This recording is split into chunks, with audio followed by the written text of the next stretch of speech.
نحمده ونصلي على رسوله الكريم أما بعد فأعوذ بالله من الشيطان الرجيم بسم الله الرحمن الرحيم وما أمروا إلا ليعبدوا الله مخلصين له الدين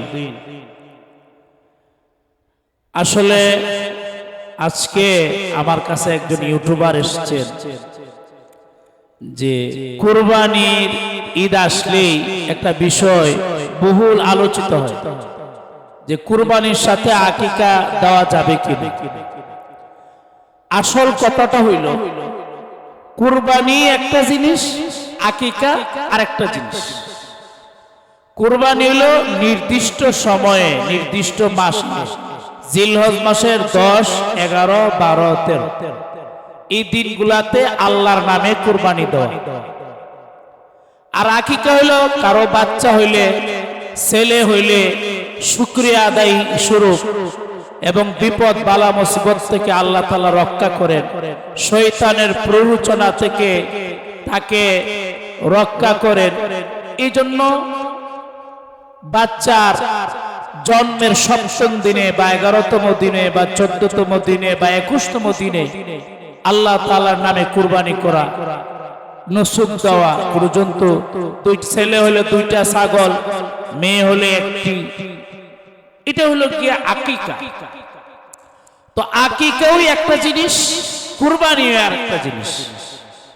যদিও আমাদের উলামা একরামগণ ফতোয়ায়ে শামিতেও এসেছে যে যেহেতু নুসুক, দুটোটাই নুসুক, আকিকা এবং কুরবানি একসাথে দেওয়া জায়েজ আছে। কিন্তু আমি বলবো जायज एक चीज है, मुस्ताहब और एक चीज है, सुन्नत और एक चीज है। सुन्नत एवं मुस्ताहब যদি কোনো একটা ইবাদতে সুন্নত রীতি থাকে, মুস্তাহাব রীতি থাকে, তাহলে আপনি জায়েজে যাবেন কেন? যেহেতু আকিকা আলাদা একটা ইবাদত, এটা আলাদাই হবে, জায়েজ করতে যাবেন কেন? আর আমাদের হানাফি মাযহাবের একজন আলেম, বড় আলেম, পাকিস্তানের আল্লামা রশিদ আহমদ সাহেব, যিনি আহসানুল ফতোয়া লিখেছেন, হযরত এটাকে কঠোরভাবে নিষেধ করেছেন যে আকিকাকে কুরবানির সাথে দিতে।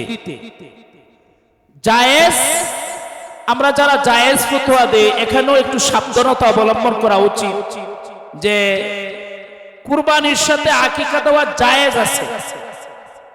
এই ফতোয়াটা দেওয়ার আগে আপনাকে বলা উচিত যে আকিকা একটা আলাদা বিষয়, এটা সুন্নাহ, এটা মুস্তাহাব, এভাবে দেওয়া সুন্নাহ, এভাবে দেওয়া মুস্তাহাব।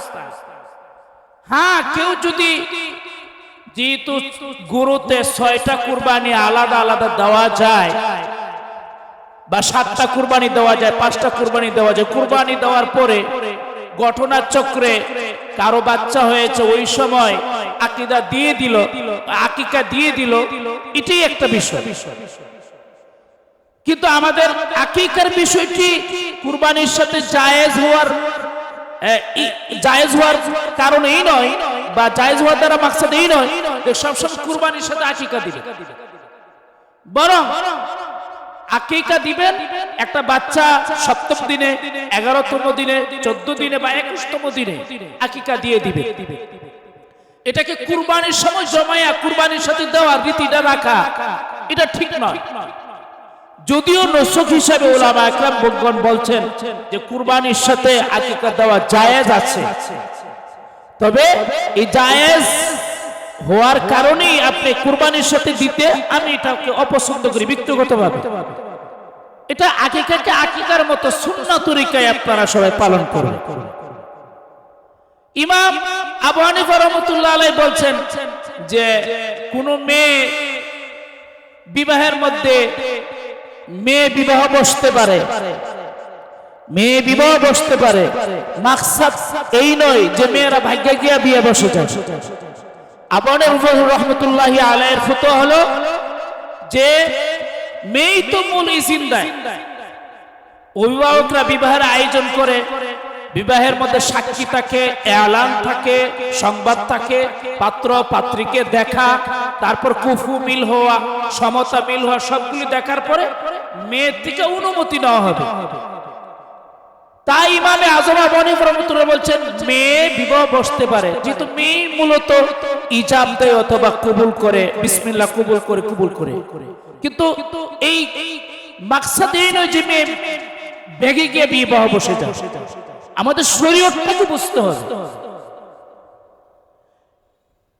আকিকা কুরবানির সাথে দেওয়া জায়েজ, তবে কুরবানির সাথে আকিকা দেওয়া মুস্তাহাব না। কুরবানির জন্তুর সাথে আকিকা দেওয়া সুন্নাত নয়। সুন্নাত হলো আকিকা আলাদা হবে, কুরবানি আলাদা হবে। হ্যাঁ, যেহেতু একটা গরুতে 7টা নাম 7 জনের পক্ষ থেকে কুরবানি দেওয়া যায়, আলাদা আলাদা কুরবানি দেওয়া যায়, তাই উলামা একরামগণ বলেছেন এটাও নুসুক, এটাও নুসুক, এটাও আল্লাহর জন্য কুরবানি, আকিকাটাও আল্লাহর জন্য কুরবানি, বিদায় জায়েজ বলেছে।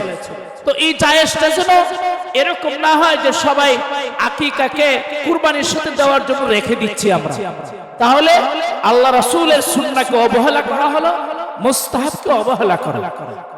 আমি ঢাকা যখন বসুন্ধরায় তাদরিবে ছিলাম, বসুন্ধরার শায়েখ আব্দুর রহমান সাহেবের একটা মূল্যবান কথা আমি শুনেছিলাম যে আলেম উলামারা এবং মুসলিমরা ফরজ, ওয়াজিব, সুন্নাহ, মুস্তাহাব, আলেমরা বিশেষ করে মুস্তাহাবের কথা বেশি বলছে। জায়েজ তো শরীয়তের বড়ায়, অনেক কারণে উলামা একরামগণ জায়েজ বলেছে। জায়েজের অর্থ না যেটা করতেই হবে, বৈধতা দেওয়া। আর যে বিষয় যেহেতু এটার মধ্যে ইখতিলাফই রয়েছে, ইমাম মালিক রাহমাতুল্লাহি আলাইহির একটা মত আছে যে আকিকাকে কুরবানির সাথে না দেওয়া। সুতরাং ইখতিলাফ যেহেতু আছে, আমরা ইখতিলাফ থেকে বেঁচে থাকবো। আকিকা আলাদা দেওয়াই সুন্নাহ এবং মুস্তাহাব, যদিও জায়েজ আছে কুরবানির সাথে দেওয়া। জায়েজের মানে এই নয় যে আপনি মুস্তাহাব আর সুন্নাহ রেখে দিয়ে কুরবানির সাথে আকিকা দিবেন। শরীয়তের জায়গা রাখেন। আমি বলবো আলেম ওলামাদেরকে, আমরা আকিকাকে কুরবানির সাথে জায়েজ সংক্রান্ত, আকিকাকে কুরবানির সাথে পালন করার জায়েজ সংক্রান্ত ফতোয়াটি দেওয়ার আগে আকিকার সুন্নাহ নিয়মটা আমরা বলে দিব, মুস্তাহাব নিয়মটা আমি বলে দিব। ওয়া আলাইনা ইল্লাল বালাগ। আল্লাহ আমাদেরকে শরীয়ত সঠিকভাবে জানার এবং বুঝার তৌফিক দান করুন। ওয়া আখিরু দাওয়ানা আলহামদুলিল্লাহি রাব্বিল আলামিন।